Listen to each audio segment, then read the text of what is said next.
안녕하세요. 조용히 회사 다니는 사람입니다. 네, 오늘은 2026년 2월 22일 일요일이고요.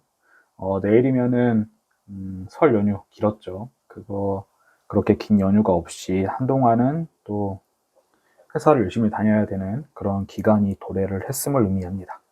이렇게 쉬다가 회사 나가려고 하면은 나름대로 마음이 좀 부담이 되기도 하는데, 저는 전 재산을 미국 주식 그리고 전 세계 주식에 투자를 하면서 조기 은퇴를 가늠하고 있는 사람으로서 한편으로는 이런 부분들이 제 정신적인 부담감을 크게 덜어준다, 이런 거를 느끼고 있습니다.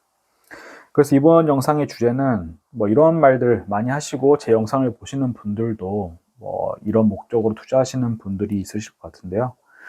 결국에 집을 사기 위해서 주식 투자를 해서 돈을 불리는 거 아니냐, 이런 말들이 있죠. 이거에 대해서 제 생각을 좀 말씀드려 보겠습니다. 제가 전 재산을 전 세계 주식에 분산 투자하는 목적이 무엇이냐? 대부분의 사람들 좀 이렇게 생각하는 경향이 있는 것 같아요. 커뮤니티나 이런 데를 보면은 주식은 뭐 국내 주식이든 뭐 해외 주식이든, 해외 주식을 하는 분들, 저처럼 미국 주식 하는 분들은 좀 다른 생각을 하는 분들이 많아 보이는데, 국내 주식이나 비트코인, 단타로 이렇게 하시는 분들은 돈을 불려가지고 상급지 아파트를 사는 게 목표인, 뭐 이런 대기표 뽑고 기다리듯이 그런 개념으로 주식을 하는 분들도 많다는 거를 좀 느끼고 있습니다. 우리나라는 전 세계에서도 대개 이제 가계 자산 중에 뭐 8, 90% 이상이 부동산에 묶여 있을 만큼 콘크리트에 자산을 묶어놓게 되잖아요. 뭐 부동산이 가치 저장 수단이다, 인플레이션에 따라서 오를 수밖에 없다라고 하지만, 우리 사회의 통념을 보면은 주식은 부동산 매수 자금을 만들기 위해서 잠시 돈을 불리는 수단일 뿐이다. 하지만 현실적으로 봤을 때 지금까지 과거에 우리나라 성장기, 이제 중진국 정도였잖아요. 중진국이고 매년 성장률이 10%도 넘었던 시절이 있었고, 그런 한참 커가는 시기, 그리고 제가 87년생이니까 8, 90년대생들, 정말 뭐 에코 세대라고 해가지고 이제 부모님들이 이제 베이비 부머 1차, 2차 그 수도 많았었고, 또 2명 이상씩은 낳는 게 저희 세대의 보통이었기 때문에 그 우리나라 대한민국이라는 나라가 인구도 늘고 가구도 늘어나고 폭발적인 성장기였기 때문에 이런 선입견은 맞는 말이었습니다. 건축 산업, 건설업을 통해서 토목 산업을 통해서 국토를 개발하고 성장률을 끌어올리고, 그런데 지금 제 입장에서는 전 재산을 실물 자산, 아파트라고 하는 실물 자산에 올인하는 순간은 대부분의 제 자산은 어쩔 수 없이, 저도 자산이 아주 많았다면은 아파트 좋은 데 사고 미국 주식도 많이 보유할 수 있었을 텐데, 둘 다 할 수 없는 자금 수준이거든요.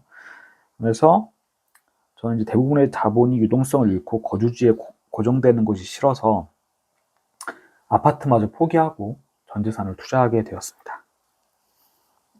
이거는 제가 노트북 LM 제미나이에 그걸 이용해 가지고 좀 해봤는데, 좀 콘크리트 감옥, 뭐 유동성의 자유, 이런 식으로 표현하는 게 좀 과하다고 생각은 들지만, 그래도 의미는 확실하게 전달되니까 말씀드려 보면은, 부동산에 올인을 하게 되는 경우 유동성은 이제 자산 잠금 효과가 나타나게 됩니다. 현금 흐름 창출이 어려워지게 되고, 요즘에 다주택자가 되어가지고 뭐 내가 사는 주택 말고 나머지 주택을 월세를 준다든지 전세를 줘가지고 전세를 올려받으면서 현금 흐름을 창출할 수도 있지만, 이제 다주택자들을 정부에서 많이 억제하려고 하고 있기 때문에 정말 그 자산이 아파트에 묶이게 되면 실거주라도 현금 흐름 창출은 내기 힘들 것 같다라는 생각이 들고요. 또 자율성, 시간의 종속, 대출 상환을 위해서 강제 노동을 해야죠. 저도 작년까지만 해도 집이 있었고 한 달에 한 160만 원 정도 원리금 상환을 했었는데, 이 대출금을 갚기 위해서 노동을 반드시 했어야 됐습니다. 하지만 지금은 대출이 아예 없기 때문에 뭐 당장 내일 회사를 나가게 된다 해도 뭐 대출에 쫓길 일은 없다. 그런 건 장점인 것 같습니다.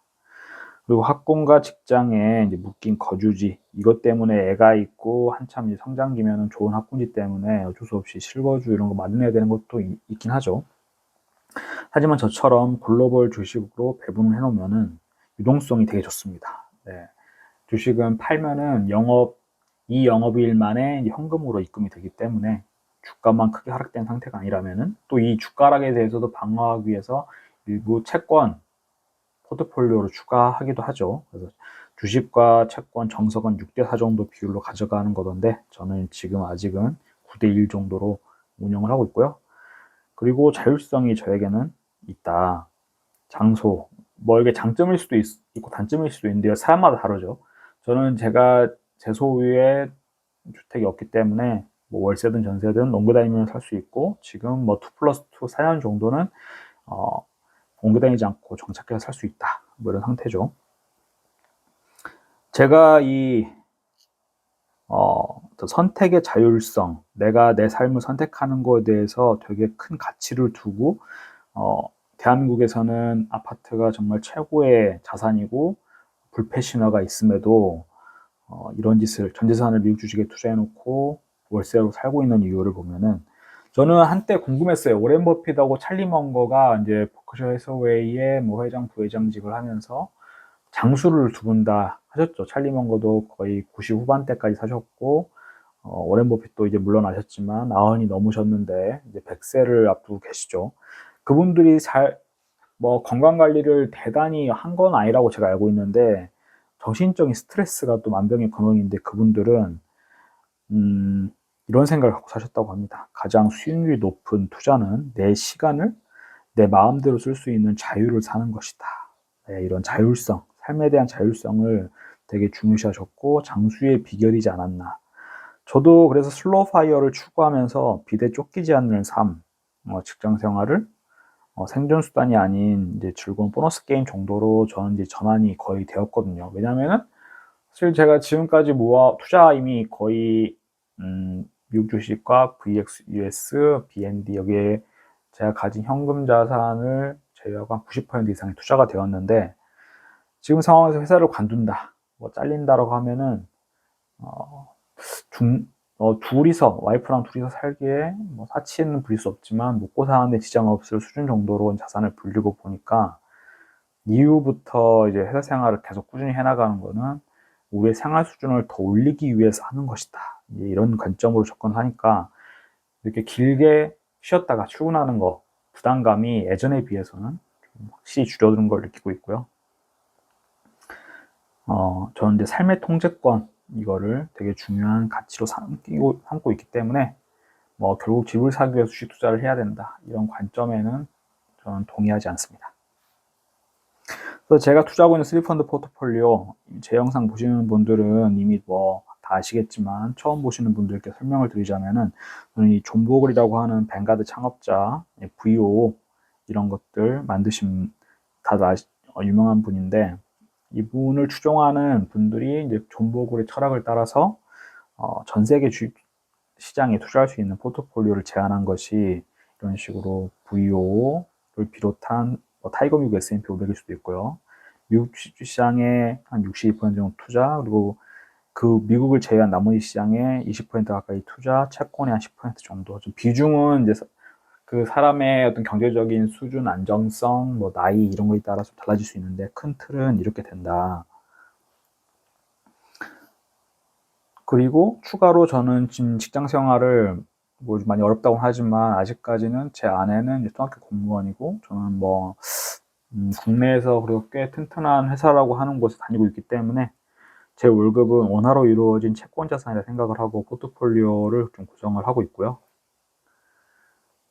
제가 추구하는 이 포트폴리오의 수익률, 예상 수익률을 과거 한 15년 정도로 봤을 때 평균적으로 한 11.21% 정도가 되고요. 물론 그 S&P 500 ETF인 VO가 13.87%지만 제가 굳이 좀 수익률이 떨어지는 걸 감안하고도 VXUS와 채권을 넣은 이유는 장기간 이 ETF를 팔지 않고 안정적으로 버티기 위해서 좀 분산을 한 것이 있습니다. 약간의 수익률을 포기하더라도 한동안 미국 주식이 주춤주춤할 때 VXUS 가지고 좀 그 수익률을 방어한다든지, 혹은 주식시장 자체가 안 좋을 때 채권인 BND 가지고 좀 그 하락폭을 좀 방어한다든지, 그래서 저는 장기 지속 가능한 투자를 하는 것을 목표로 하고 있습니다. 그래서 저는 이 인간이, 제가 뭐 이렇게 장기 투자, 집까지 팔아가면서 투자하기로 독특한 삶의 패턴을 정하기에 앞서가지고 제 스스로도 과거에 국내 주식 투자를 하거나 코덱스 인버스, 코덱스 레버리지, 곱버스 단타치고 이럴 때 저 또한 개인 투자자의 비성적인 투자 패턴이 있다는 것을 알았고요. 정확히 이 네 가지 행동들을 다 했던 것 같습니다. 그리고 이 주가의 오르고 내리고에 따라서 오를 때 사가지고 물리고 한참 내려서 좋은 주식이 싸져 있을 때는 안 사고 오히려 떨어지고 있을 때 무서워 손절치고 나가고 이런 짓을 했었는데요. 이제는 이 자체가 인간이 투자에 맞지 않는 어떤 본능을 원시시대의 본능 때문이라는 것을 깨닫고 많이 주의하려고 노력을 합니다. 제가 선택한 이 투자 방법, 3펀드 포트폴리오 이런 거는 이미 여러 논문이나 미국의 유명한 자산운용사 JP 모건, 뱅가드, 모닝스타 이런 데를 통해 가지고 확인이 된 투자 방법을 시행하고 있고요. 저는 이제 존 보글하고 오렌 버핏의 이런 명언들을 믿고 따르는 편입니다. 그래서 제 스스로 흔들릴 때 한 번씩 또 읽어보고 있고요. 그 은퇴 이후에 제 투자 목표 언제 은퇴할 것이냐. 저는 참고로 또 말씀드리면은 첫 번째 회사도 되게 좋은 우리나라에서 한 10위권 안에 드는 대기업이었는데요. 첫 직장이 거기서 29살 때 희망퇴직을 당했습니다. 구조조정을 당했고요. 그 지금으로부터 한 10년 전 이야기인데 그때 갑자기 그 노동소득이 끊기는 경험을 20대 마지막에 한 거죠. 아주 좋은 예방주사를 맞았다라고 당시에는 힘들었지만 지금은 좋게 생각을 하고 있고요. 그래서 누구보다도 이 소득이 끊겼을 때 누구나 정년이 만 60세라고 하지만 만 60세까지 못 다닐 가능성이 매우 높다라는 것을 저는 가슴속 깊이 새기고 있기 때문에 언제든지 은퇴할 수 있다. 조기 은퇴를 차라리 목표로 하는 게 낫겠다 생각을 하고 그 조기 은퇴 목표를 4% 안전 인출률 이미 학계에서 널리 알려진 방법을 적용해가지고 결국에 내가 갖고 있는 전체 자산, 현금 흐름을 발생시킬 수 있는 자산에서 4%를 매년 인출해서 쓴다고 할 때 그러면 평생 생존할 수 있는 확률이 죽을 때까지 자산이 떨어지지 않고 생존할 확률이 거의 100%에 수렴한다 이 논리인데요. 물론 이거는 60세에 은퇴한 다음에 30년을 살았을 때 기준이긴 한데 중간중간 아주 젊은 나이에 은퇴해가지고 아주 다 그냥 먹고 쓰고 놀아버리겠다라기보다는 중간중간에 이제 심심해서라도 좀 공공근로를 한다든지 알바를 한다든지 단기 일자리 같은 걸로 좀 수입을 벌충하면은 이 4% 룰 안에서 평생 좀 크게 스트레스 안 받으면 살 수 있지 않을까 생각을 하고 목표를 세우고 좀 보고 있는데요. 저희가 이제 추가로 딩크이고 죽을 때 자산을 누군가에게 물려줄 필요가 없다라는 관점에서 4%가 아니고 5%로 초기 최초 인출률을 높이는 대신에 시장 상황이 안 좋으면은 인출 금액을 10% 감액을 한다든지 시장 상황이 좋으면 10% 얼마간 인센티브 개념으로 인출을 한다든지 보너스로 이런 계획하고 있습니다. 그래서 저희 투자 현황을 보여드리면 지금 집을 판 돈이 아직 현금이 좀 남았습니다. 8% 정도 남아있고 이 3%좀 넘는 돈을 4월 달까지 해서 모두 소진해가지고 VO, VXUS, BND에다가 이렇게 매수를 할 계획이고요. 진행 중입니다. 그래서 투자금이 크다 보니까 한 주간에 왔다 갔다 하는 금액이 1,000만 원 단위가 넘어가고요. 저번 주는 좀 운이 좋아가지고 1,000만 원 이상 수익이 났었네요. 네, 물론 인출하지 않을 거고 이거 없어도 살아가는데 아직은 월급이 있기 때문에 아무 지장이 없어서 크게 와닿지는 않습니다.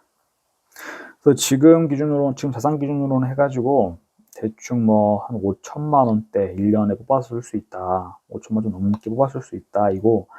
근데 이거 가지고는 지금 월세도 내야 되는 상황이기 때문에 좀 부족하죠. 여러분이 보시기에도 부족할 겁니다. 제가 봤을 때는 5억 정도가 비는데 이 5억 정도가 채워질 때까지는 직장 생활을 그래도 이렇게 출근하기 싫더라도 조금 참고 출근할 생각입니다. 그래서 제가 추구한 삶의 방향, 이렇게 4가지 정도가 있는데요. 부부 각자가 원하는 삶의 방식이 있더라고요. 그래서 서로 좀 어느 정도 조율은 하지만 최대한 존중해 주기로 했고, 은퇴 이후에는 굳이 서울 삼국지 가가지고 할 필요가 없으니까, 지방에 좀 괜찮은 살만한 곳, 지방도 대한민국 땅덩이 자체가 좋기 때문에 지방도 잘 찾아보면 살만한 데가 되게 많다고 생각을 해요. 그리고 아프거나 쇼핑을 하러 갈 때, 네, 한두 시간 차 타고 이동하면 되죠. 그렇기 때문에 별로 주거지에 대해서는 문제가 되지 않는다. 그 자의적 타의적으로 어쨌든 딩크로 살게 되었기 때문에 후회 없이 살자. 장단점이 있죠. 그리고 대한민국이 설계해놓은 표준적인 삶은 40살까지 그렇게 살아봤으면 됐으니까 앞으로 남은 40년은 우리들이 살고 싶은 대로 살아보자, 이런 거고, 제 이런 생각들, 경제적 자유 달성 기록들을 남겨보는 거, 그래서 유튜브를 하고 있습니다. 그래서 이 영상에 대해서 FAQ, 이거는 저번 영상에서도 최초로 이제 공개했었는데, 물론 저도 이 투자를 하면서 집 한도는 미국 주식에 직투를 하지만 월급에서 한 300만 원 정도는 이제 매달, 그거 연간 하면은 한 3,600만 원 정도 될 텐데요. 이거를 아내랑 저랑 나눠가지고 연금저축 IRP 계좌에서 타이거 미국 S&P 500 이거를 매수할 계획입니다. 그래서 IRP 계좌에서 근데 30% 안전자산을 채워야 되는데, 이건 어쩔 수 없이 지금 에이스 미국 S&P 500 최혼합 50 액티브, 이거 이름 길죠. 이거 가지고 최대한 미국 주식을 확보하는데 좀 쓰려고 하고요. 이거 안전자산으로 취급이 되더라고요. 나스닥, QQQ, 엔비디아, 애플 이런 수익률이 높은 걸 투자하지 않느냐 물어보시는 분도 계신데, 저는 목표가 버티는 겁니다. 지속 가능한 투자를 하는 것이고 단기간에 높은 수익을 원하는 게 아닙니다. 안 팔고 심리적 동요 없이 버티는 거기 때문에 변동성이 좀 적더라도 안정적으로 한마디로 인류의 성장과 같이 하는 그런 데 투자를 하는 걸 방점을 두고 있습니다. 그리고 제 투자가 이렇게 전 재산을 아파트를 갖지 않고 투자를 하더라도 언제든지 내가 정말 아파트가 필요하다고 생각되면은 언제든지 돌아갈 수 있겠다, 이런 근거가 되는 것이 서울 최상급지 아파트의 가격 상승률, 그리고 제가 투자하고 있는 주로 S&P 500이 많으니까 단일로 해서 VO 수익률을 비교를 해보면은 거의 5년 전인 2021년 2월, 10년 전인 26년 2월 이렇게 기준점을 두고 비교를 해봐도 항상 압구정 현대보다도 항상 더 높은 수익률을 보여왔다. 이것이 팩트입니다. 그래서 이렇게 투자를 하고 있어도 포모를 느끼지 않아도 된다. 물론 레버리지라는 게 있지만 또 그 안에 보면은 아파트는 비싼 아파트일수록 취득세도 더 많이 내야 되고 재산세도 내야 되고, 지금 요즘에도 보유세 이야기 나오죠.